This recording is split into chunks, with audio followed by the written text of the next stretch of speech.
Mark 𝗏𝗍𝗄 from 𝗥𝗲𝗃 Realty Development, a local property manager and also co-host of Chicago's #1 real estate investment podcast, Straight Up Chicago Investor. Check us out on iTunes. What I want to talk to you about today is Rolling Meadows. If you are looking to turn your place into a rental, if you're looking to buy a rental, if you're currently operating a rental as a landlord in Rolling Meadows, there's some things I want to make sure you know about. So first off here, Rolling Meadows is located in Cook County, and with owning a property in Rolling Meadows comes the Cook County laws that you have to be following. And listen closely, because these are a couple things that a lot of people in Rolling Meadows do not know about. So number one, Rolling Meadows in Cook County, you have to follow the Residential Tenant Landlord Ordinance, the RTLO, which was just new in 2021. So that came out in June 2021, and it's an entire ordinance that the entire county has to follow, whether it be Schaumburg, Rolling Meadows, Berwyn, Tinley Park, the entire county has to follow it. So there's specific things in there where you can collect security deposit or hold the security deposit, how much security deposit you can collect, as far as the type of lease you use, different disclosures. Very important. If you don't have a Cook County compliant lease, then you got to make sure you get one. You can reach out to us, reach out to your realtor, they can provide you one. But that's number one. So if you're not following that, you got to get up on that, because there's a lot of risk there if you're not. There's a lot of automatic penalties that could be as much as 2 times the rent plus attorney fees. So I want to make sure that you're not getting caught in any lack of compliance there. So secondly, the other thing in Cook County, the Just Housing Ordinance. Have you heard of it?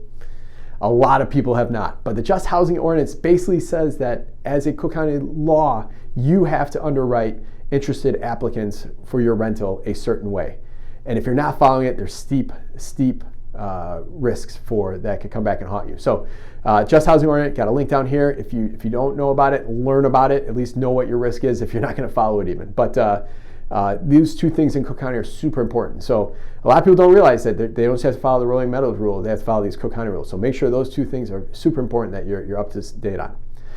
Now we'll get down to the Rolling Meadows level. So Rolling Meadows has a rental license requirement. On an annual basis, you have to pay an annual fee, get it, and do the paperwork on time to make sure you stay compliant and keep your rental license in good standing. So you can't fly under the radar. You gotta follow this compliance. So two, what comes with that rental license is the rental license inspection. So the city's going to come out and they're going to inspect your property. They're going to look for life safety things that you want. And we have, you can check on the Rolling Meadows website, you can check on our website. We have different things that are pretty standard that these inspectors are looking for. So keep that in mind. You're going to have an inspector walking through. You got to make sure that you follow that stuff. So those are some 4 huge things that I want to make sure you, as a property manager or a property owner or someone looking to be an investor in Rolling Meadows, understands these rules on. So if you have any additional questions, reach out to myself. Reach out to you can find us on the website. You could reach out to my email in the notes below. We have so many resources built in within this video and this blog. There's a lot of stuff here because we want to help you be a better local landlord and raise the bar for everybody. So thank you and have a good day.